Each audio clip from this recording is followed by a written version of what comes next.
सम्मान किया, सबको न्योता दिया, लेकिन तेरे पति को न्योता नहीं दिया। और दिया क्यों नहीं था परीक्षित महाराज? उसमें एक बार ये दक्ष प्रजापति की उपाधि से घोषित हुए तो दरबार में सब लोगों ने उठ करके इनका सम्मान किया और भोले बाबा अपने स्थान से उठे नहीं। जेई तसलमाने आए, उन्हें नौतो नहीं धोए।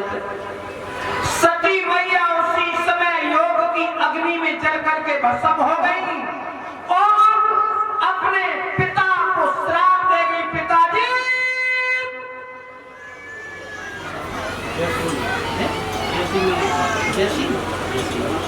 ये 51 रुपया श्रीमान जय सिंह भैया उनकी तरफ से आए हैं। भगवान से कामना करेंगे ऐसे भक्तों के हाथ इसी प्रकार दान की तरफ अग्रसित होते रहे। श्राप दे गई, पिताजी तुम्हारा अंग भंग हो जाए और यज्ञ विध्वंस हो जाए। दोनों गणों ने आकर के बताया भोले बाबा को कि बाबा सती मैया तो मर गई, तुम्हारा अपमान सहना नहीं कर पाई। भोले बाबा ने उसी समय अपने सिर से एक जटा को उखाड़ा, शिला से पटका, एक वीरभद्र नाम का गढ़ उत्पन्न कर दिया। जवाब दिया, जाओ जाकर के दक्ष प्रजापति का अंग भंग कर दो और यज्ञ विध्वंस कर दो। अब जैसे ही वीरभद्र यज्ञपति महाराज गो का देखी कि पूसा नाम को महात्मा बैठो रहे, तिलक लगाए द्वार पे। वो सती को देख करके हंस गया था तो उसी समय वीरभद्र ने घूसा बना और जैसे ही वह मुंह में दाव 32 दांत भीतर पेट में घुस गए। आगे बढ़े, कौए नारियल, कौए गोला, कौए चौकी और जो कुंड जल रहा था कलश को उठाया ऊपर से जल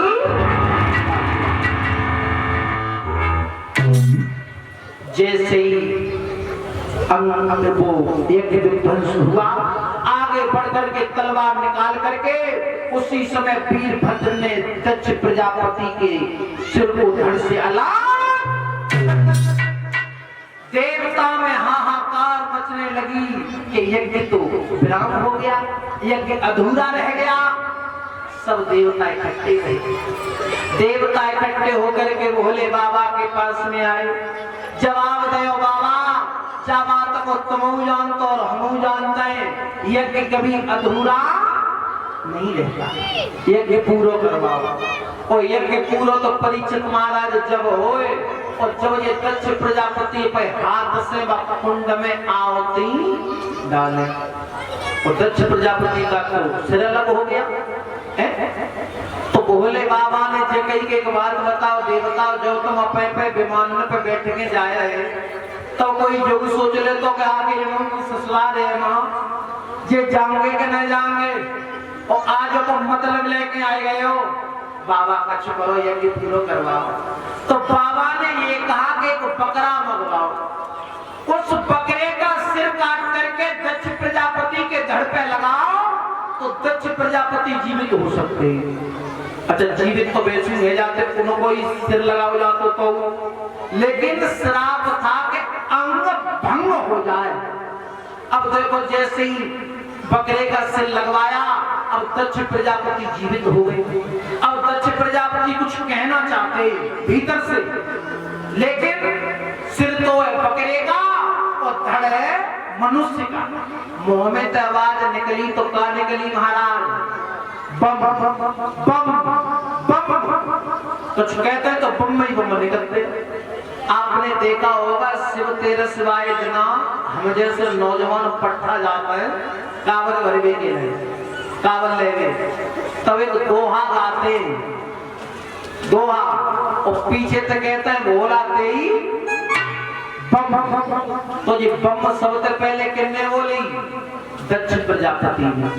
कहना क्या चाहते थे, पहले ये कहते थे कि तू तो मामूली सा महात्मा है और मैं ब्रह्म हूं, और जब अभिमान नष्ट हो गया और तब कह रहे तू है ब्रह्म और मैं हूं जीव।